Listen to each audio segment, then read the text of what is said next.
Dài xấp xỉ 2.000 km nối Chiết Giang, Giang Tây, Quảng Đông. Đây không chỉ là một con kênh giao thông, nó là một giấc mơ địa lý kinh tế chiến lược kéo dài hơn 1.000 năm. Và nếu hình thành, nó sẽ dài hơn cả kênh đào Đại Vận Hà nổi tiếng, từng là niềm tự hào lịch sử của Trung Hoa. Với chiều dài xấp xỉ 2.000 km, kênh đào Chiết Cam Việt còn dài hơn cả trục đường sắt Bắc Nam của chúng ta và dài hơn rất nhiều những con đường giao thông trên bộ khác ở trên thế giới này. Nhưng tại sao Trung Quốc lại muốn xây một con kênh đào dài đến như vậy? Vì sao lại gọi là Chiết Cam Việt? Có liên quan gì đến Việt Nam hay không? Trước hết hãy nói về tên gọi. Tên gọi Chiết Cam Việt nghe qua rất dễ gây nhầm lẫn, nhưng thực chất thì không hề liên quan đến Việt Nam chúng ta. Chiết ở đây là tỉnh Chiết Giang. Tỉnh Chiết Giang là một trung tâm kinh tế ven biển phía đông của Trung Quốc. Cam ở đây là tỉnh Giang Tây. Tỉnh Giang Tây là một vùng nội địa đồi núi nằm giữa hai hệ thống sông lớn của Trung Quốc. Cam ở đây chính là tên viết tắt chính thức của Giang Tây, trong biển số xe, trong các văn bản hành chính, trong tên công trình, quy hoạch và dự án lớn. Trung Quốc có nhiều tên cổ như vậy. Còn Việt ở đây chính là tỉnh Quảng Đông, nơi chữ Việt xuất phát từ khái niệm Bách Việt, tức là có liên quan, chứ chữ Việt ở đây không chỉ đến Việt Nam ngày nay. Vậy thì ba tỉnh này có gì đáng chú ý? Chiết Giang là một tỉnh có diện tích hơn 105.000 km2, bằng khoảng 1/3 Việt Nam.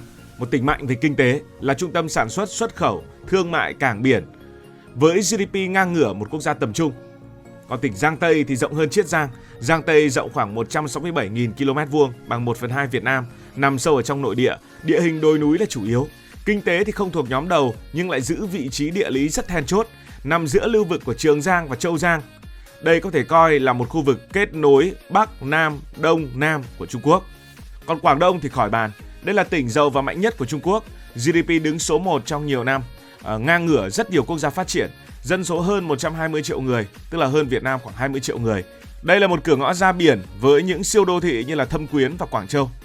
Gộp lại thì Chiết Cam Việt không phải là ba tỉnh ở tầm cỡ nhỏ của Trung Quốc, mà là một tỉnh siêu mạnh ở ven biển, một tỉnh xương sống ở nội địa và một tỉnh đầu tàu kinh tế cửa ngõ ra biển. Chính vì vậy, nếu có một siêu kênh đào nối được ba vùng này thì nó không chỉ dài mà còn có những đóng góp quan trọng cho Trung Quốc. Đây chính là một con kênh khổng lồ bắt đầu từ duyên hải Hoa Đông, xẻ dọc nội địa Trung Quốc rồi đổ thẳng xuống cửa ngõ biển. Chính trục kết nối này mới trở thành tham vọng thực sự của dự án, nối liền một vùng sản xuất thương mại sôi động ở phía đông với miền Nam Trung Quốc bằng một tuyến đường thủy nội địa liên hoàn thay vì phải đi vòng ra biển như trước. Nếu kênh đào Đại Vận Hà cổ là trục Bắc Nam thì Chiết Cam Việt là trục Đông Nam, cắt ngang vùng xương sống của miền Nam Trung Quốc. Nhưng tại sao Trung Quốc lại ám ảnh với con kênh này suốt cả nghìn năm? Đầu tiên hãy nói về chiều dài lại một chút. Nếu mà tính các con kênh ở trên thế giới, những con kênh đào trên thế giới thì gần như không có kênh đào nào trên thế giới chạm được mốc khoảng 2.000 km của Chiết Cam Việt. Nổi tiếng ví dụ như là kênh đào Suez thì dài chưa đầy 200 km, hay kênh đào Panama thì dài chưa đầy 100 km. Hai con kênh này cực kỳ quan trọng về thương mại toàn cầu nhưng ngắn về chiều dài thuần túy. Trường hợp dài nhất trong lịch sử vẫn là Đại Vận Hà Bắc Nam của Trung Quốc thì dài khoảng gần 1.800 km theo cách tính phổ biến hiện nay. Tức là trên thế giới không có kênh đào nhân tạo nào chạm được mốc như của kênh đào Chiết Cam Việt xấp xỉ 2.000 km. Vì vậy, kênh đào Chiết Cam Việt với chiều dài 1.980 đến 2.000 km nếu được xây dựng trọn vẹn thì nó sẽ dài hơn mọi kênh đào đang tồn tại trên thế giới và trở thành kênh đào nội địa dài nhất từng được con người thiết kế. Trung Quốc muốn xây kênh đào này thì bắt đầu từ địa lý tự nhiên của họ. Nhìn trên bản đồ thì chẳng biết chỗ nào là đồi núi, chỗ nào là thung lũng. Nhưng có thể hiểu như thế này. Trung Quốc có hai hệ thống sông lớn nhất ở miền Nam. Sông Trường Giang chảy ra Hoa Đông và Châu Giang đổ xuống Biển Đông. Vấn đề nằm ở chỗ giữa hai hệ thống sông khổng lồ này lại là một tỉnh. Và tỉnh này chính là tỉnh Giang Tây, cái tỉnh mà chúng ta đang gọi là Cam. Đây là một vùng nội địa đồi núi, địa hình chia cắt, đóng vai trò là một nơi phân thủy tự nhiên. Không tồn tại bất kỳ một tuyến đường thủy liền mạch nào để thuyền bè có thể đi thẳng từ Trường Giang sang Châu Giang. Mặc dù về mặt lý thuyết thì có khi hai con sông đó là Trường Giang và Châu Giang chỉ cách nhau một quãng đường chim bay rất ngắn, nhưng nó bị chia cắt bởi núi, bởi độ cao thay đổi liên tục. Và đó là một ranh giới mà thuyền bè không thể vượt qua. Muốn thông thuyền bắt buộc phải đào kênh xuyên qua cái khu vực này, hoặc là xây âu thuyền bậc thang và điều tiết mực nước nhân tạo. Chính vì địa hình này, trong suốt lịch sử phong kiến, Giang Tây trở thành một nút thắt giao thông thủy.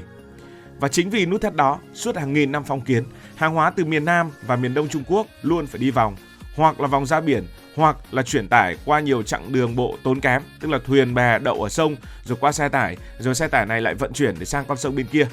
Thời gian kéo dài, chi phí đội lên, rủi ro rất cao. Kênh đào Chiết Cam Việt vì thế được xem như một nỗ lực để nối mạch máu giữa hai con sông lớn bậc nhất của miền Nam Trung Quốc. Một ý tưởng mà các triều đại ngày xưa đã từng hình dung nhưng chưa bao giờ đủ khả năng kỹ thuật để thực hiện. Và nếu con kênh này tồn tại, ý nghĩa của nó không chỉ dừng ở mặt giao thông. Về kinh tế, đây là một bài toán cực kỳ lớn. Hàng hóa từ các trung tâm sản xuất như là Chiết Giang, An Huy hay là Giang Tây có thể đi thẳng xuống Quảng Đông bằng đường thủy, thay vì phụ thuộc vào xe tải đường dài hay đường sắt vốn đã quá tải. Khi đó vận chuyển không chỉ rẻ hơn mà còn ổn định hơn. Ưu thế của vận tải đường thủy lại là điều không cần phải bàn cãi. Chi phí thường rẻ hơn đường bộ từ 3 đến 5 lần, chở được khối lượng hàng hóa khổng lồ và tiêu hao xăng dầu ít hơn. Với một nền kinh tế sản xuất quy mô như Trung Quốc, chỉ cần giảm vài % chi phí vận chuyển, con số tiết kiệm mỗi năm đã có thể lên đến hàng chục tỷ đô. Và đó là lý do sâu xa khiến giấc mơ kênh đào Chiết Cam Việt chưa bao giờ biến mất khỏi bàn tính toán của Trung Quốc. Quan trọng hơn, con kênh này không chỉ được tính toán ở trong thời bình. Trong những kịch bản xấu mà giới hoạch định chiến lược Trung Quốc luôn phải nghĩ đến, ví dụ như là biển bị phong tỏa, tuyến hàng hải ven bờ bị gián đoạn, hoặc những cảng biển trọng yếu ở Hoa Đông và Biển Đông gặp rủi ro, thì vận tải biển vốn là mạch máu của kinh tế có thể gặp vấn đề. Khi đó thì hệ thống vận tải nội địa bằng kênh đào sẽ không còn là lựa chọn phụ mà trở thành đường sống. Hàng hóa, xăng dầu, lương thực, vật tư có thể luân chuyển hoàn toàn trong nội địa, không cần ra biển, từ vùng sản xuất phía Đông và trung tâm Trung Quốc xuống Quảng Đông.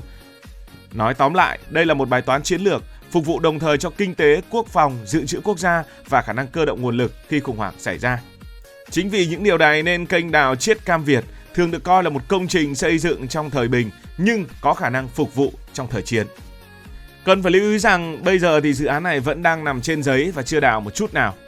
Dù tham vọng rất lớn, kênh đào Chiết Cam Việt vẫn vấp phải 3 rào cản cực lớn, khiến dự án này đến nay chủ yếu vẫn nằm trên giấy. Trước hết là địa hình.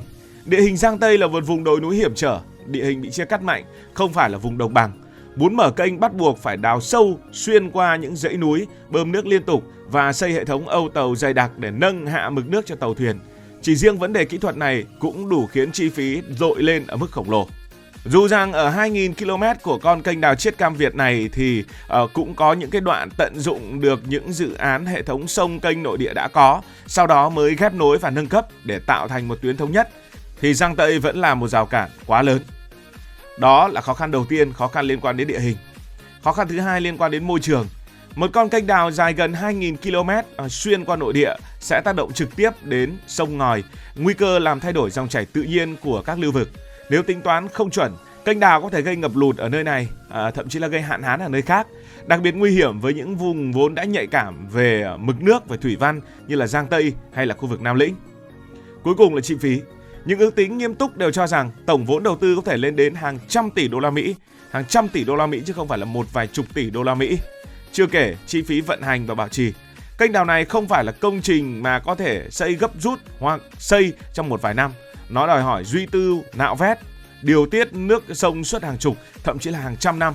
Chính vì những rào cản này, kênh đào Chiết Cam Việt cho đến nay vẫn tồn tại ở trên giấy, vẫn đang là nghiên cứu, quy hoạch, chờ thời điểm, chứ chưa bước sang giai đoạn thi công thực sự. Cuối cùng một lần nữa hãy so sánh nó với kênh đào Đại Vận Hà. Nếu đặt lên bàn cân, Đại Vận Hà và kênh đào Chiết Cam Việt đại diện cho hai thời đại khác nhau của Trung Hoa.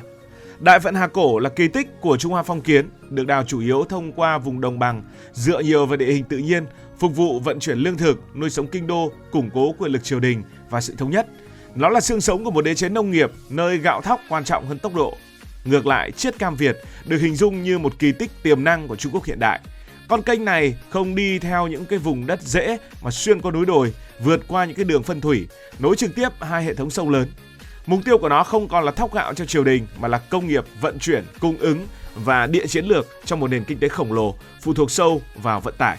Vì thế, câu trả lời không chỉ ở nằm dài hay là ngắn, cũ hay là mới mà ở bản chất. Đại Vận Hà là di sản của quá khứ, còn Chiết Cam Việt là tham vọng của tương lai. Một bên cho thấy Trung Hoa đã từng làm được những điều phi thường bằng những công cụ cổ đại. Bên kia cho thấy họ đang cân nhắc một điều còn phi thường hơn nhưng đắt đỏ và rủi ro hơn gấp nhiều lần.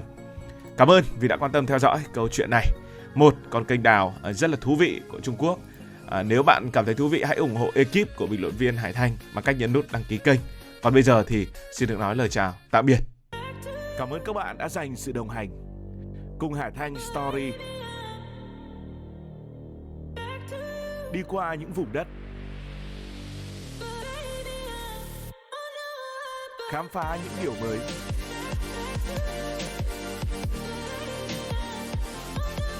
Đừng ngần ngại, hãy để lại những góp ý và xin được hẹn gặp lại.